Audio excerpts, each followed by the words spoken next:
o folo fa talo fa tu ile mai mo mai ta tu watnu ne fiafi ta tono o ta manuia tu te fa usa fa ne fiafi as fa bo ponga ne o la po kala mo le sugarama ma lo tu mo ne le so se ko mo ta vita le va mo le fiafi e ton lo a fa tonu le tu la lima ya ta tu po kala me masani yo sugarama batu le sama tu fa malo ya le atunu al fai vai fe au ngal wenga le aso le ngata la tono ofisa ma fal fai ngal ya te foi la to lo ngal me mota malawa na fai mamanga au fai va ya la tua ya malole un sai le aso ele te mungol le aso ya malole la pale maloi na yo ta tu ta mam tina ma tu la to lo fa lu peole lo pole falama feula la wale tapo yo le fai vole atunu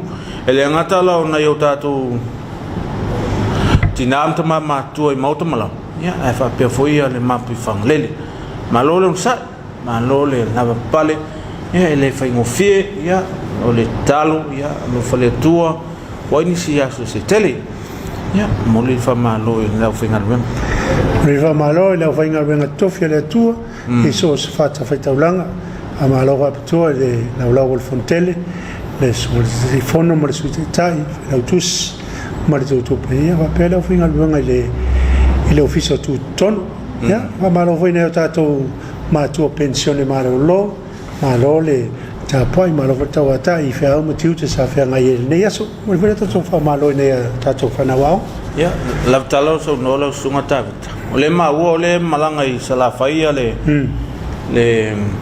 tangal mo fanua le official o ya mo le to el fa malo lo malanga to le sunga le tai fono o le su tai fono sunga le faila tus ya ma sunga ya charles ma kile po la ola walila le malanga ele o fatumule la o malanga averta malole un sai malole tatono lo manuia foi am alwenga sa fengai ma auto sunga le neaso ya fa malol fa na waonga malole un sai neaso I au I ya onga ya ele ngata la on fa taita ya se ola vai Colissimo lunga fa per foi université ma lo non sai le vale la volta ultimamente son sonaya me on ya te lo le sila na le alwa le tawa na le ya fa ngal lunch ya yo fa ngal lunch por fa ngal fol pas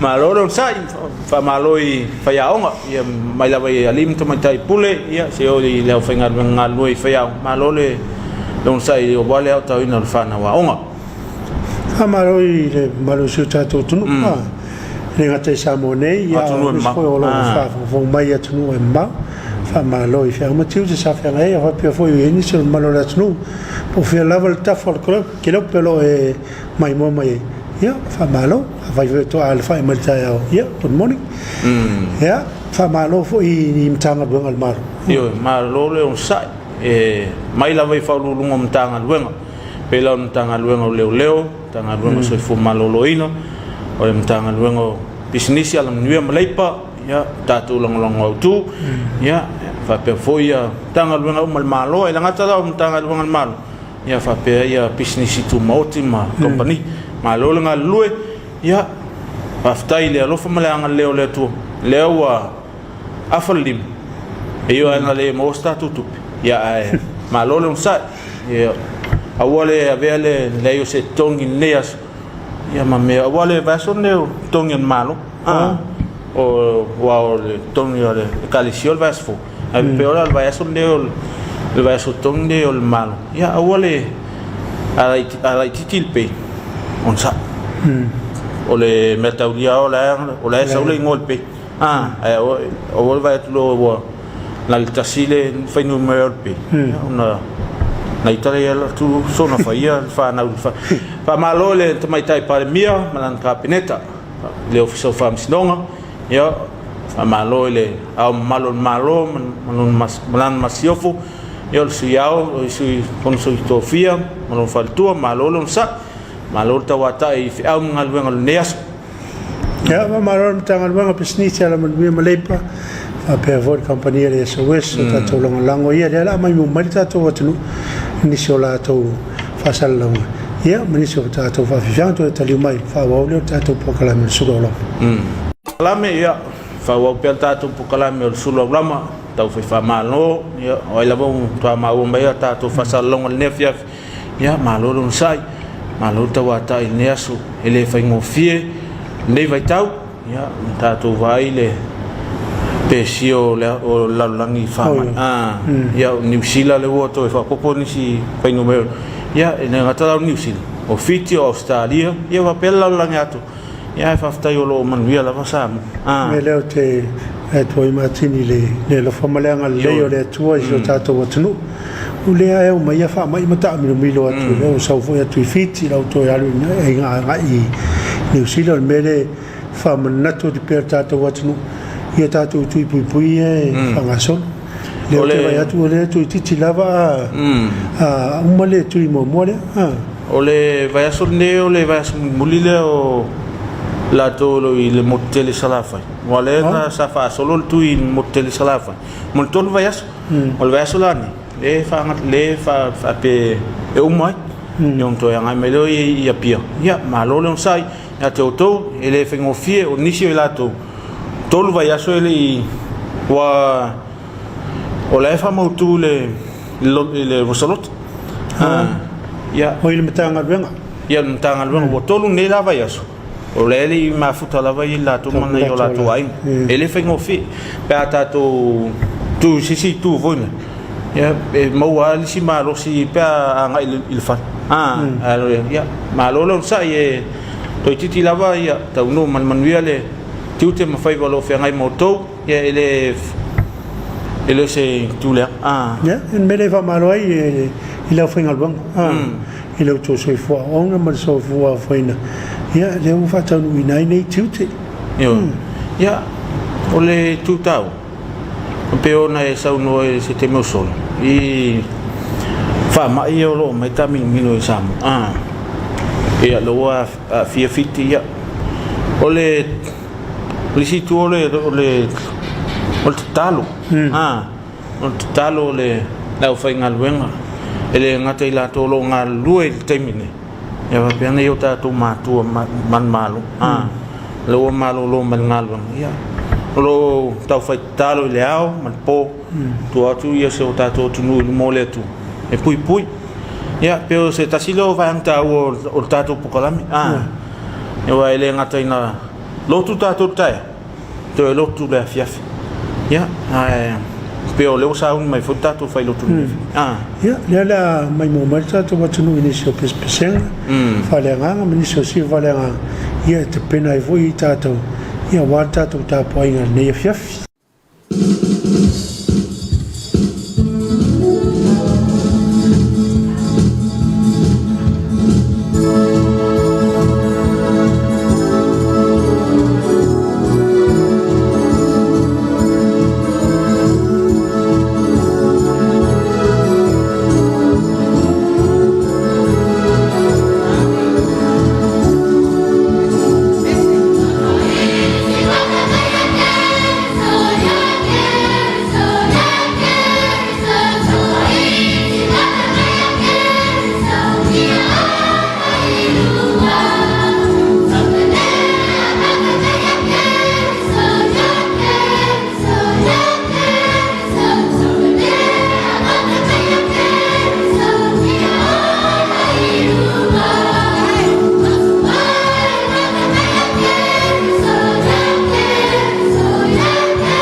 ia o nisi nao pespesenga ma siva faleagaga e tapena e foi le tatou ia ua le tatou tapuaiga i lenei afiafi Yo, tatou fai lotu le fiafi o sunga le feifeau i aposat, sunga le fafiangai. I le kalesia i lotu pa, pe saolo. Ya, usi mele mai moa ma le fafonga le tatou tunu, le tatou tapuinga le fiafi tu fatasi o tatou lotu, ave le tatou taulanga i le atua le fiafi, e whaftai elu na lofamona na ngalei, ya, wai manuia le ne yaso, te liu mai, ya, to e whauau tatou pokalami. Oleh seluruh orang.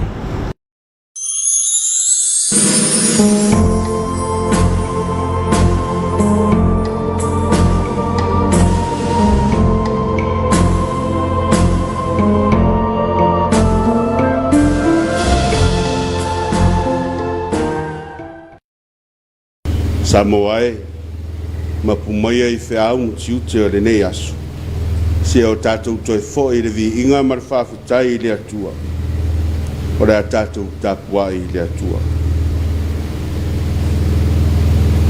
O le rilo atua, o ia na te sopo I atu I o numa, o ia na te whao matia I anu I o numa.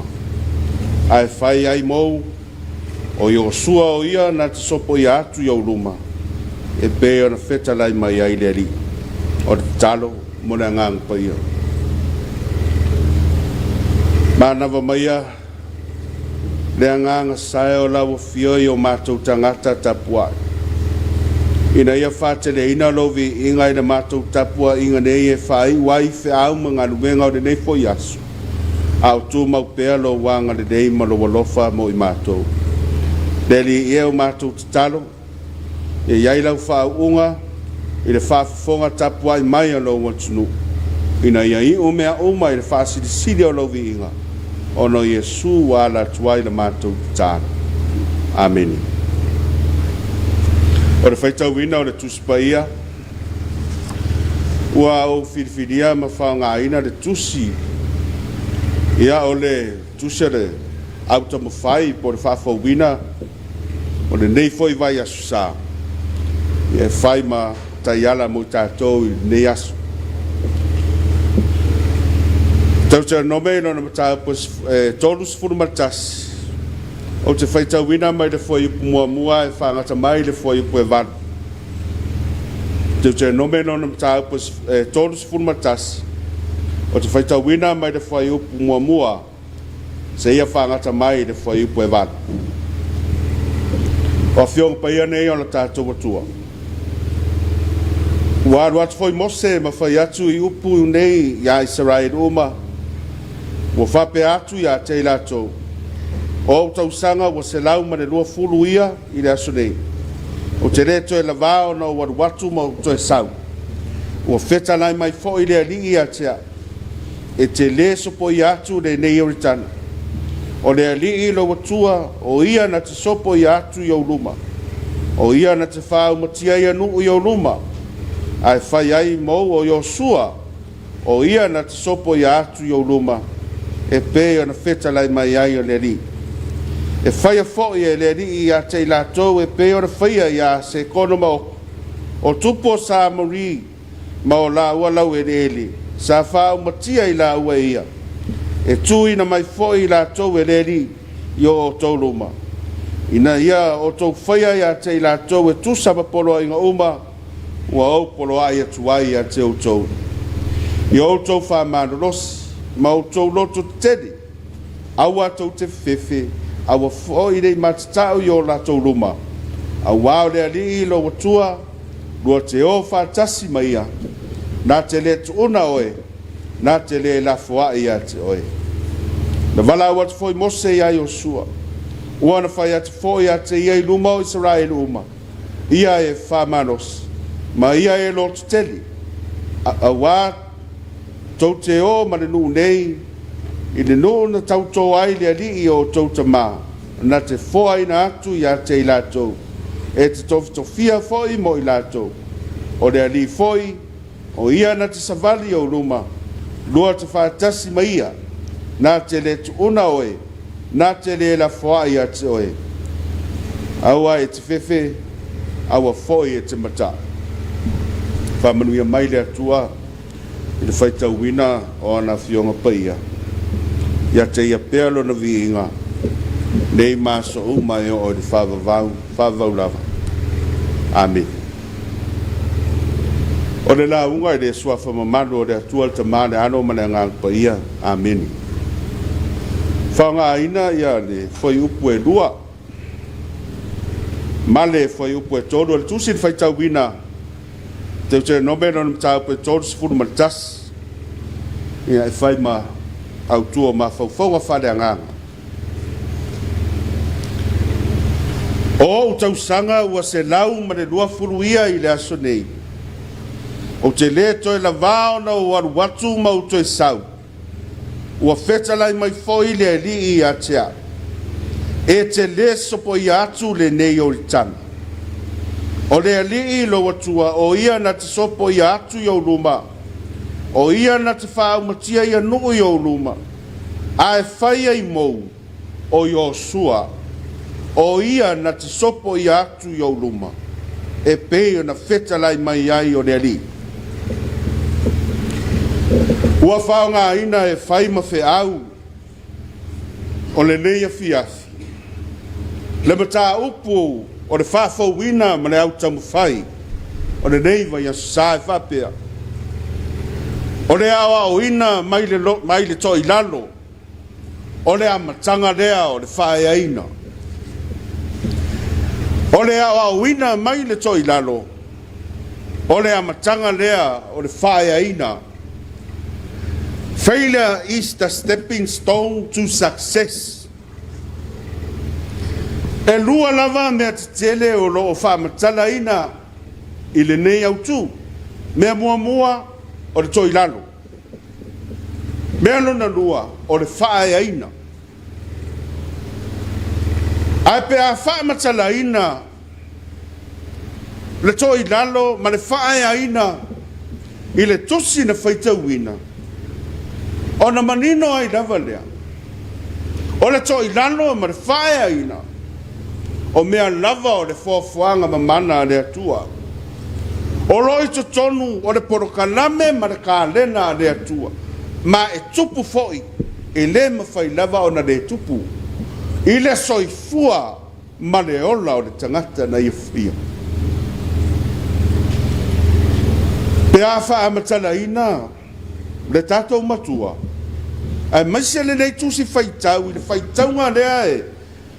E wha mawhaina, e mawhauwhaunga whale anganga le tusi whaitau, aso whai mai, o whainu mera i le tusi paia. O le waaiwha matematika i le tusi paia. O na manino mai ai lei upu na tautino e mose. Whai mai mose. O tau sanga ua se lau male rua furuia i le aso nei. O te leto e au ngana vau na o waru mauto e sau. Wa se laulu se fulu tau sanga o muse. O lona winga. I le va ai lava ia ma le whainu mera e whata ua i to tonu o iuteia. O lo matua manino mai ai ua au sia e mose le tūlanga matua. Whapirita nia o le fullness. O le aise isi mea to e siri atu. O le PCI o le ua o le limit. Ua o le ngata anga o lona soifua. Ai le ngata i lea, o lea foi wa to e langa na ngā i manatu. E wā o le winga le o le se launu o sifulu i le whainu mera e peru. O le tape nanga wa ato atoa. Mo le wha moe moe mo se amatanga fau. E pe o na va aia foi. I le se launu o sifulu o lo wha matala ina ai. Tausanga na fausia ina ai e noa le va. Se launu o sifulu tausanga. O whaia le tape nanga mai a e anoa. Mo le wha moe moe o se tae au fau ma se amatanga fau. O le lano langi fau. E wha pia fo i tausanga o mose ua wa aia. I se wa ai wha whainu meru. I lona matua ua iai. Lea ua ia poapo ai ma wha mawhana whana atu iai o sua marenu. o ia e le fai lava ona ia sopo ia atu i Oritana ai sea o lona to i lalo ua ia talia ai le vaai le a whaafuai numera ua se lau lua se fulu ona tausanga ai pisi i foile e le ona na ina fo ia mos i lana tala le mafuaanga lava na fua mai ai lona to i lalo ina ua ia le ausia le whamoe lea o le sopo ia ina o le Oritana manofo ia le lau ele o sakanana o le lava e manino mai e peo na whaia mamatua na feta lai mai foi le li o te le sopo ia lava ai sea e le sila fia le ia e mose o i le ai e le i whaapea lava ua ngalo foi le atua ia lona le usita i sa whaia i le vai mea ripa ino feta lai le atua mose feta lai le papa o na puna mai ai leo le vai whaafeinu ina ai le ngā lala le leo le lu ai tai mose ina wa fina upea le lu e ita i le nufu e le nuu ai nofo ai mata le papa i toto tano fai a mose se mose i ona manatu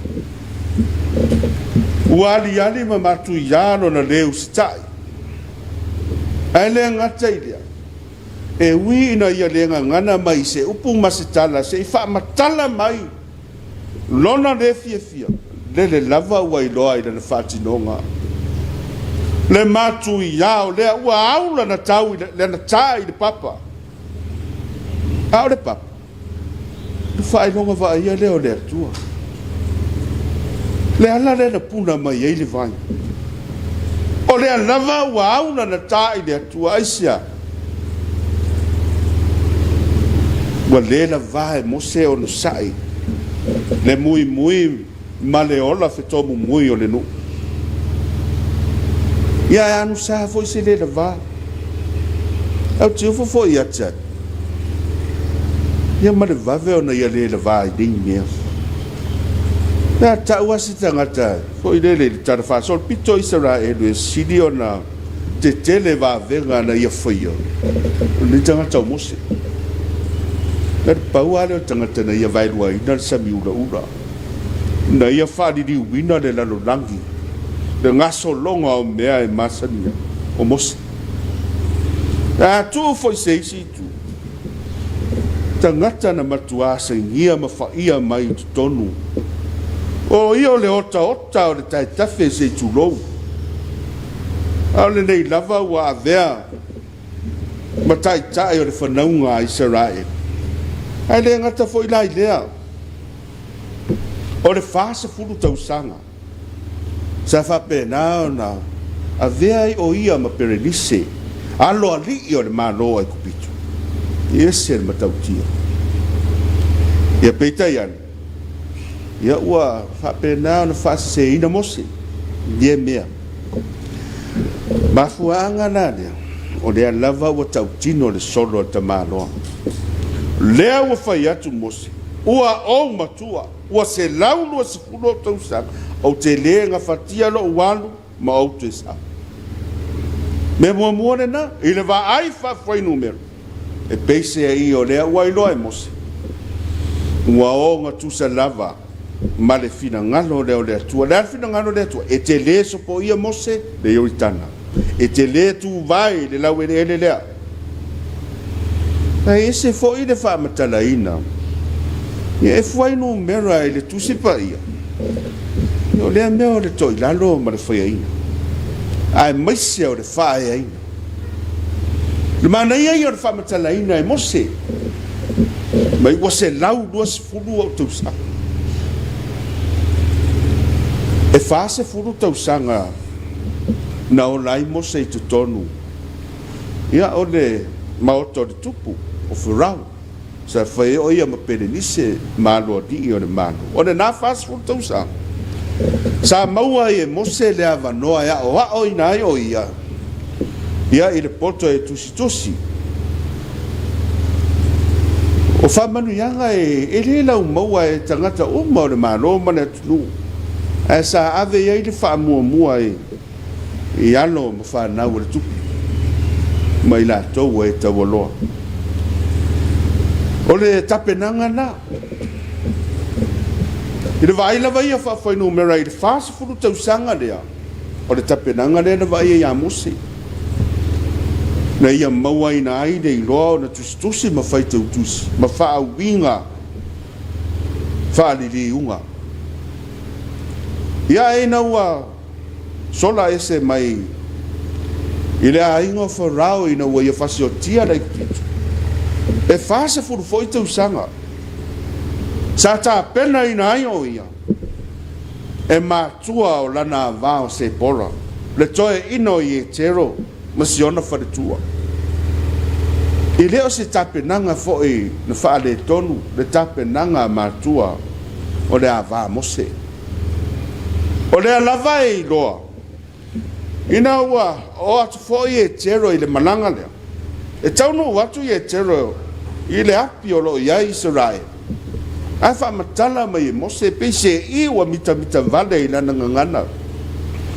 Ua ia wha matala le matau tia o va venga na i whaia. Ma lave ina ai ma wha sao ina le soifua ma le ora le lu. Pese i ua whaamatala ina e Mose i lona nganga whaualunga. O ia lava na mafua ai nei vave.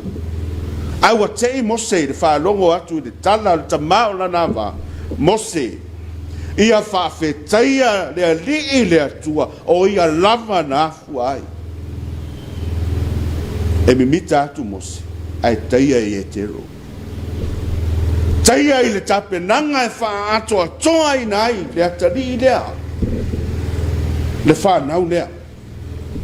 Ua tutu mai le foe matai tai o le atunu. Ina ia whape na o le tautua ina o whai mapule. E se foe le mana i o le tapenanga i e tero. Lea lava e wa i e tutono le malanga lea. I le o uma lava. Le to umu moso ma le to alalo atu i e tero ia Mose. Ua alu wa i atu i e tero. Ngā solo mai tangata i luma o Mose e pō lava o whaia lava le amio. Ina ia whaamasino ina e Mose i lātou i a lātou mea whai. Nā vatu lea le fautuanga whaamatua. Le fautuanga whātou whaulu sina. Mose e le mawhai o na e whaia pēa le nā mea.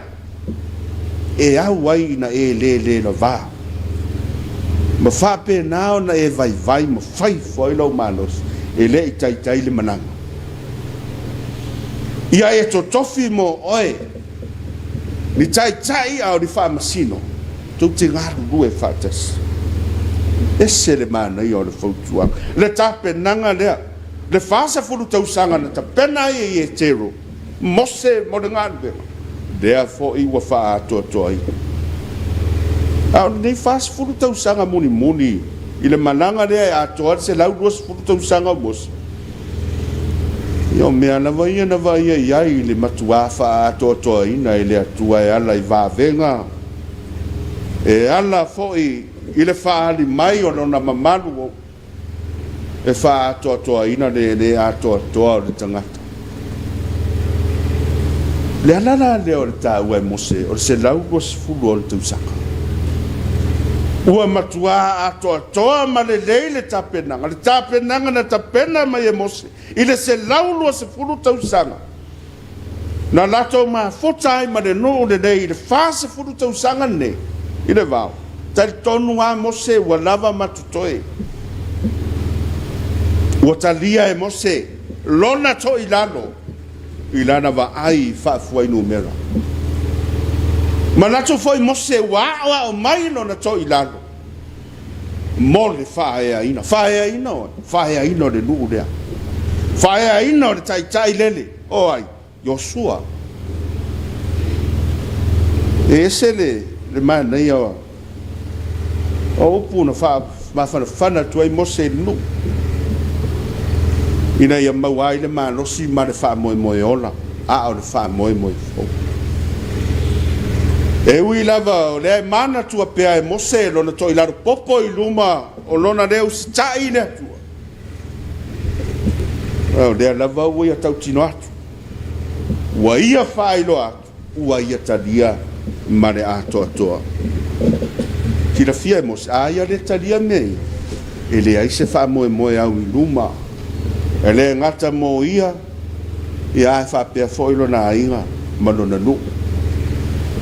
E se le mata ngō fia o le whi au o le wha fauwina. O le nei foi vai a susa. Manatu foi e tele se lui tau. I whale tonu ma mea o ngulu ai le atu no ui le nei vai tau. Ina ua. Ma le mawhaia le tangata o na talia o lo na toi lalo. O no va ai pia le tangata o le toi lalo.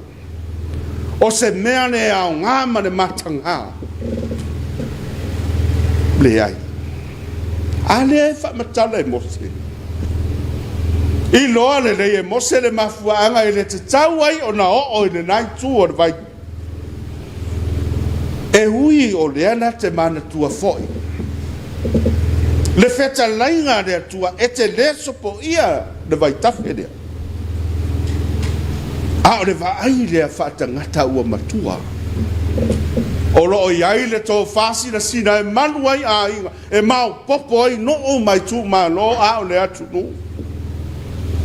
Vai le a mose whata ngata matua.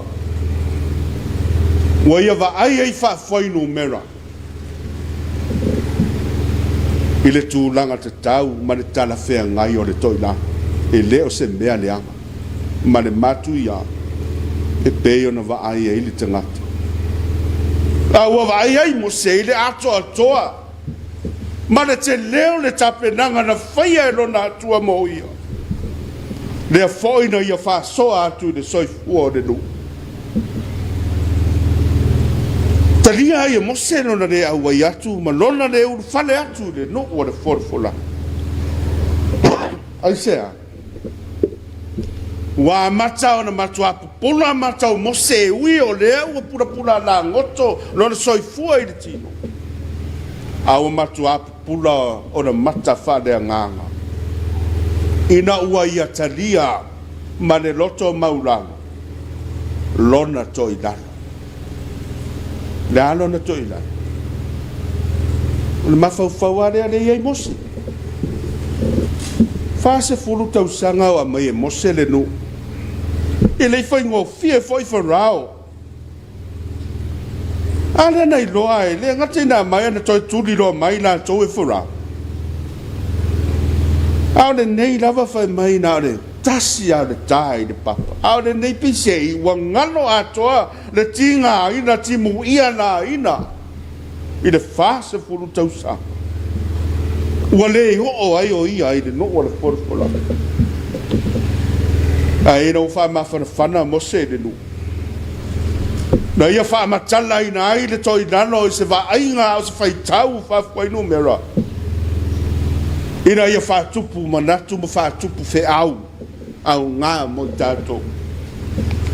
E le o mana na o talia ina le nei mea o le toi nano. A le toi lalo e pe ona ta ua mua. Nga so longa ia fofoanga le atua. E le mawhai ona iai se manu mano. Pe ale ai se toi lalo. E le mawhai ona iai se sua manie.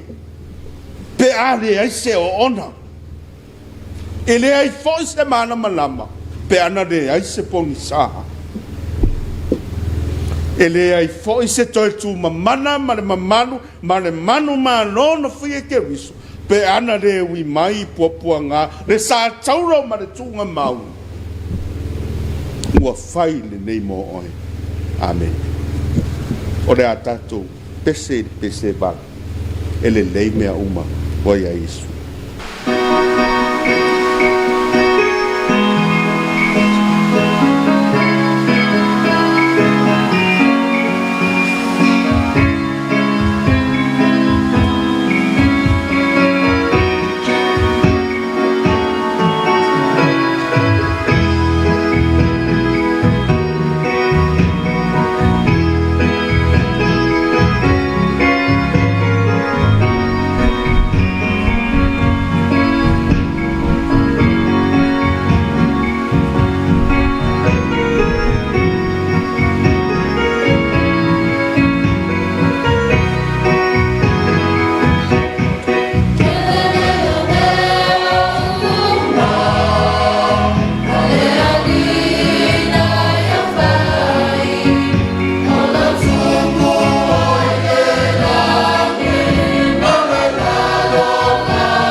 la tatou whai o le ta.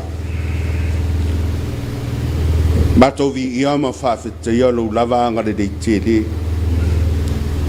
O wai mawalunga lo matou taritonunga o lo mawalunga foi lo walofa ma lau tausinga anga le lei le soifua o le lei atunuu. A mata mai lava ina o matou tamā tina matutua o matua ma inga se ia o lava I whanau. Ai le ngata foi lea de yaso de feanga ai feau manga luenga na ia matou whanau foi ia o vi ia lau lava fio I lau puipuinga marutia I le soifua ma le ola o loa tulu e ui lava I le onga ma le tetele o whamaiot o a fia I nisi vaenga o le lalo lang a o lo vai a pea lo wanga le lei e malu ai le soifua o le matou ona. Whawhetai tamā, tele ma whaulai lo tamau a inga whasoa I lo matou ona. O matou maua fua, e ala I le lau ele ma le sami, e ala fo I le li ie I mea wa e tofi ma whaunga ina iai I matou. Matou vi ia ma whawhetai alo wanga le nei aso. A wasa whaaria, lo lava fa maoni I le soifua o fa foisia I le malos I e na fea ngai mamai ma ngase I le tino ai le ngata I lea o so se whainga tā sa fea ngai mautangata matou tali tonu lava o fa sauina I latou uma I lo wanga de le li e tele mea matou te fia whawhita ai la ufio e pangalea e le lilo e le lanu mailo wa lofa ma lo wanga de ai tauia o se taulanga e mai le taele o matou wha moi moi e o foi natu ma na matou whawhetai sidi le aso e ala I le soifua pa ia o lo matou wadi I whaola Yesu Keriso ina ia maua le manu malo ma tu mau e whawawang matou talo whamangalo Samoa lo atunuu a fua mai o na taitai se o lava o matou a inga na o matou whanau matou umata mai matou taritonu o telefoi mea o matou pa ua ma whaia ina ai ne aso whianga iai mo whiau manganu sa vea foi o matou so ona nau e whai maana o matou se ai leli ie whamangalo pe a fai sa fai ma le fa maoni ma le tonu a matou fai un fai mo filifiringa a wasili ona fai na ile soifua o langona ma fina ngalo nisio matou uso atangata fa pale mai le alofa ma le anga de tele ona ulava fio fa mama fa mangalo ina matou uma de tot pa io Yesu Keriso tamae o matou suru fai o luma o lau lava fio o le wasili ona lele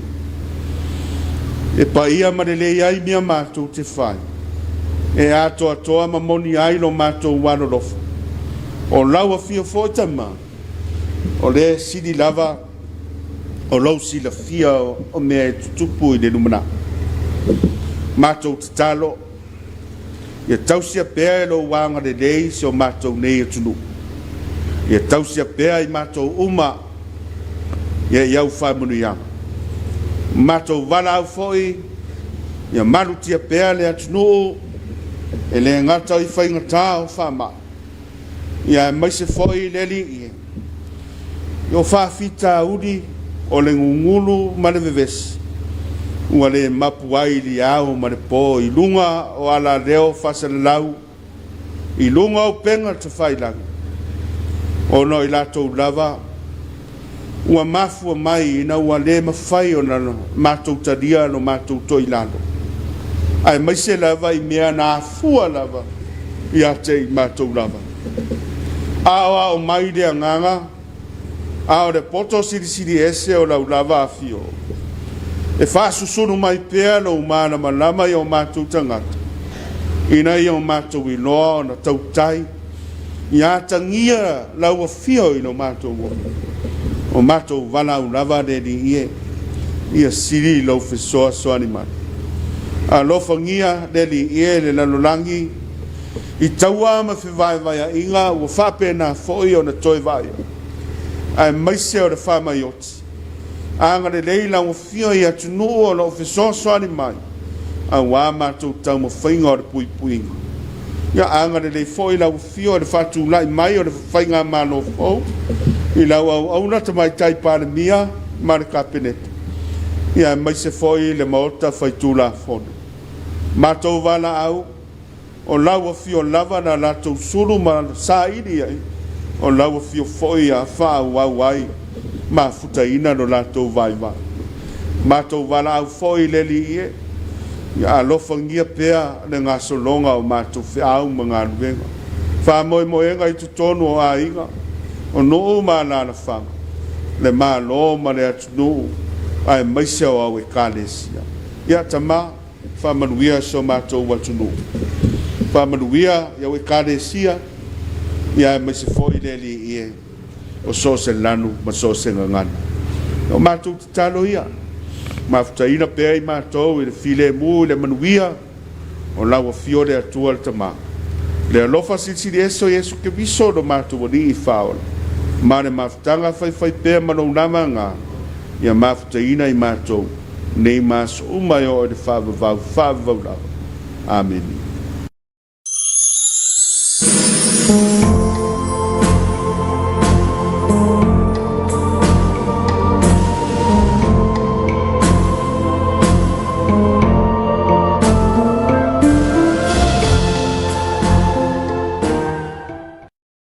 Leo whaafonga langi le tāpoinga sitia pe o na vea ele sunga i a posala tiu e whai mo tātou sui e siri vi inga mal wha manu i le atua ele nei a fiafi me le mori ele nganga whaafitai ele sunga le whawhenga inga mare kari sewa tonga kerisianu sa moe lotu pa ia mo tātou tāpoinga ia mana e fui whia ule Ioi tofi nei fiafi Whiau whamanos whiau whamanos Whamanos Ia le whiau whamawhanawhana Ele titi le tau o siufonga o i lātou lo rangi ina i whiina o le situna e moli le tuai le whawhtai a whai pesi e le whaingofi a wā tātou mai tau e mawhai e le pesi o na lau ia e le mawhai e le lau moli le tuai le whawhtai i le lau asafo ia lātou lo whaamutaina ia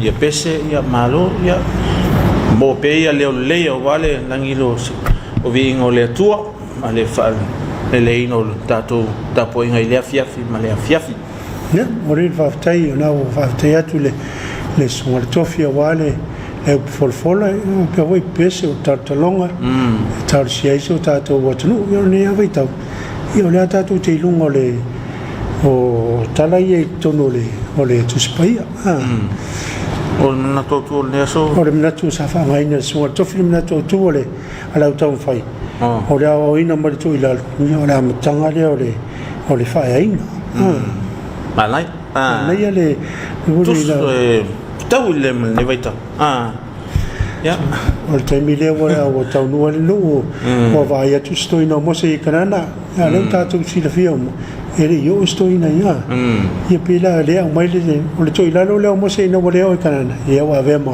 a wala le fa ia le o Israel yo mana ia ia tono kanana o mole a mata mai le ai se mea ai se be ia ia fe au ne fiaf ya aleo ta pela mai ia tu planga talvo pespesenga tu planga talvo ia pe foi a siva fa mangalia ya e tau el fe au tala leo ne fiaf ya ta liu mai ya fa volta to po kalame on sulolam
Alpha,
Tali mai al tātou pokalame o sula ulama lea fiafi ia peona featu se matala i o tātou pokalame vatul mātou whamano mai lo tō whinangal ia whamano i tangaluenga ma company o lo whaipaanga ma tātou alata ia i peo le tātou langolango autu on tangaluenga pisinisi al manui a maleipa ia whapea full company le SOS ai le tu ai loia niso company ma tanga lang ina tatu alat e pe ole Island Rock e ole sep ya ole tanga luengo tenga faiva motonga e ole Hanas ya ole Uncle Johnny ai skulimi malulu ya ma Vodafone ya ma niso company elo mau ya malole Aftaile lango mai tātou alata ia awa foi ia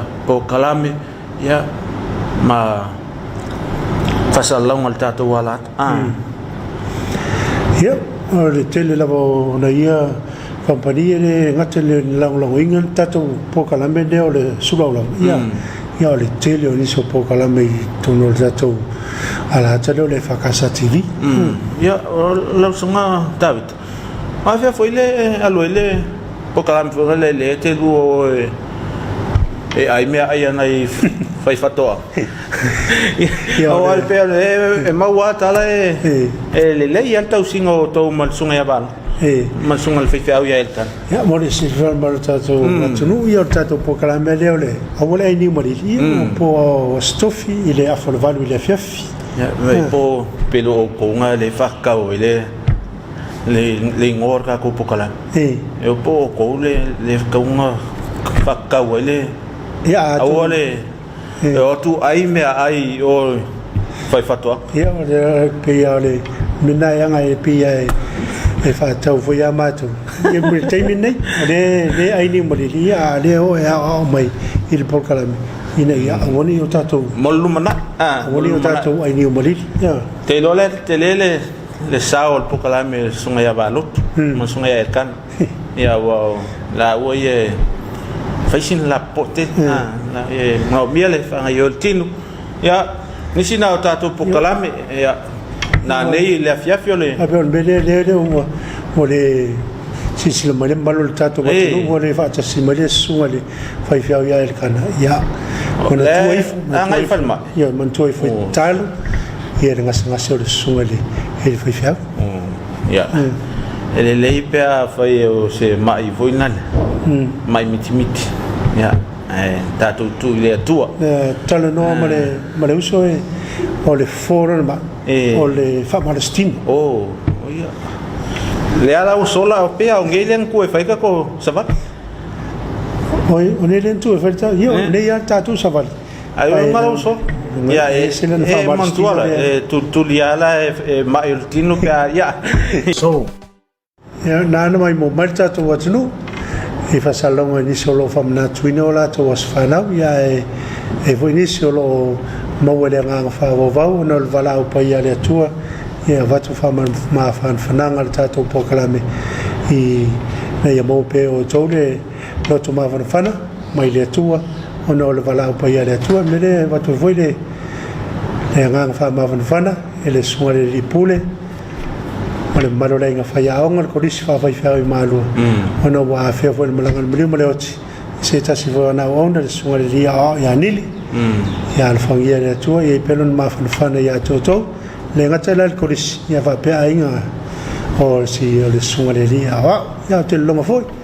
o mai le si ui o ta po kalamia e moli le nga fa tai ne tatu sponsors moli le fa tai tanga luno business ya nue malepa ia fa pe full company le SOS awale lango ina o tatou po kalame mo fai on mai mo mai le tunu ile afia fi mane afia fi faftai mai mo mai faftai le fatasi mai i tatou po kalame ia o le fautuanga masani la tatou alata tautu nar sa le mu ai foi mal fa no ne vai aso ia oa lima foi ia ia fa la tau tavale ia ono le sawa ia le masese la wala tautu nar sa fa tu lang hina na tolo anga mai nga luenga mai la tolo anga ya tu mota malau ya fai le mu awale so faia ta tu te taunu mai la vai la no le wati ya vai ya ta tu awala kolos la tolo sa valia ta faala ya tu tona tu le awala sa valia e